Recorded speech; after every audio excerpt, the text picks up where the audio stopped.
Баршаларыңызға сәлем. Бүгін мен сіздерге жұмыртқа қоспаса да езілмей шығатын, өзінің формасын сақтайтын, дұрыс жасалатын лагманның тестасын жасауды үйрететін боламын. Міндетті түрде видеоны өткізу соңына дейін қарап, менің каналыма тіркеліп, жанындағы қоңырау белгісін басуды ұмытпаңыздар. Ең алдымен 100 грамм суық суымызға жарты шай қасық тұзымызды қосып, жақсылап тұзымыз ерігенше араластырып аламыз. Одан кейін 500 грамм ұнымыздың ортасын осылай видеодағыдай ашып аласыздар да, суымызды құйып, саусақпен, міне көріп тұрғандарыңыздай, бәрін бірге қоспайсыздар, просто бүйтіп саусақтарыңызбен басып осылай бөлек-бөлек қылып, жаңағы ұндарымызды бөлек-бөлек қылып илейміз. Бірақ ең соңынан жинайтын боламыз.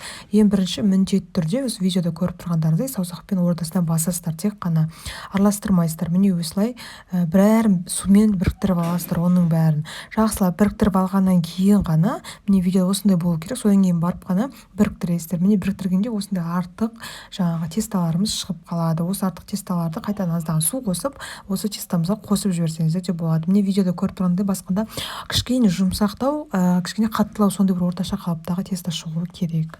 Артылып қалған ұндарымызды су қосып қамырыма қосып жібердім. Енді қамырымыз біріктіріп, бірыңғай болғанша, жақсылап иегі қанғанша, ішіндегі іртік болып қалмас үшін жақсылап иегін қандырып тұрып илейтін боласыздар. Міндетті түрде жақсылап илеген кезде қатты болу керек тесталарымыз. Сонда ғана сіздердің илеген, жаңа созған кезде лагманның тестасы үзілмей шығуы үшін міндетті түрде жақсылап илеңіздер. Лагманымыздың тестасы бір қалыпқа түскен кезде және қатты болған кезде бетін жауып, осылай пищевой пленкамен немесе пакетикпен жауып, осылайынан 2-2,5 сағатқа қойып қоямыз. 2,5 сағат өткеннен кейін міндетті түрде қолдарыңызбен осылай қатты қылып басыңыздар. Өйткені жаңа 2,5 сағат өткеннен тесталарыңыз тынып, байбат болып жұмсарып шығады. Сондықтан жақсылап қолмен қаттылап жаңағы илейтін боламыз. Одан кейін бетіне сұйық майымызды жауып, пышақтың көмегімен өздеріңіз қалаған бөліктерге бөлесіздер. Міне менің видеода көріп тұрғандай осындай ұзын-ұзын қылып бөліп аламын да, және саусақпен қаттылап мыжғылайтын боламын. Ол міндетті түрде қайтадан тесталарыңызды қатты қылу үшін.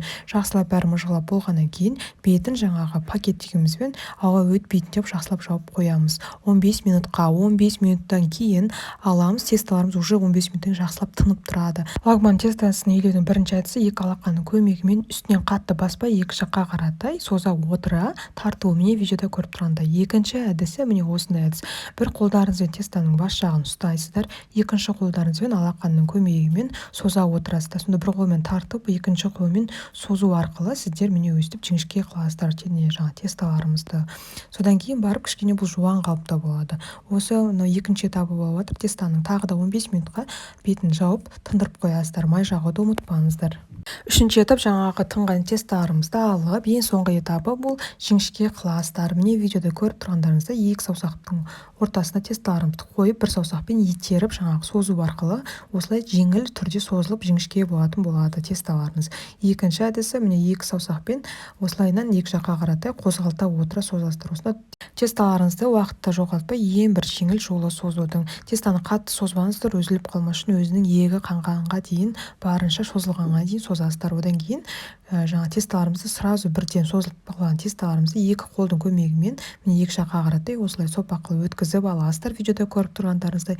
Одан кейін жақсы столға ұрасыздар. Ол тесталарының өзінің формасын жоғалтпас үшін және қатты болып езіліп кетпес үшін міне осылай ұрған кезде міндетті түрде ұрып болғаннан кейін екі жаққа қаратай созасыздар. Солай тесталар жіңішке болып созыла беретін болады.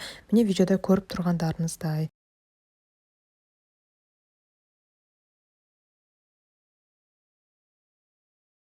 Енді осы тесталарымызды тындырмай сразу пісіріп алатын боламыз. Тұзымызға, қайнап тұрған суымыздың үстіне тұзымызды қосып аздаған. Және осы тесталарымызды салатын боламыз. Вилканың көмегімен осылайынан арасын ашып алыңыздар, әйтпесе жабысып қалады. Сонда тесталарыңыз жақсы арасы бәрі жаңа пісетін болады. Міндетті түрде тесталарыңыз аузын жапқаннан кейін, бір қайнағаннан кейін алып сразу суық суға салыңыздар. Суық суда салып алғаннан кейін бетін майлап қоясыздар. Міне болды, біздің тесталарымыз жылтыр, өзінің формасын сақтайтын және езілмейтін осындай тәтті қалыпқа түседі.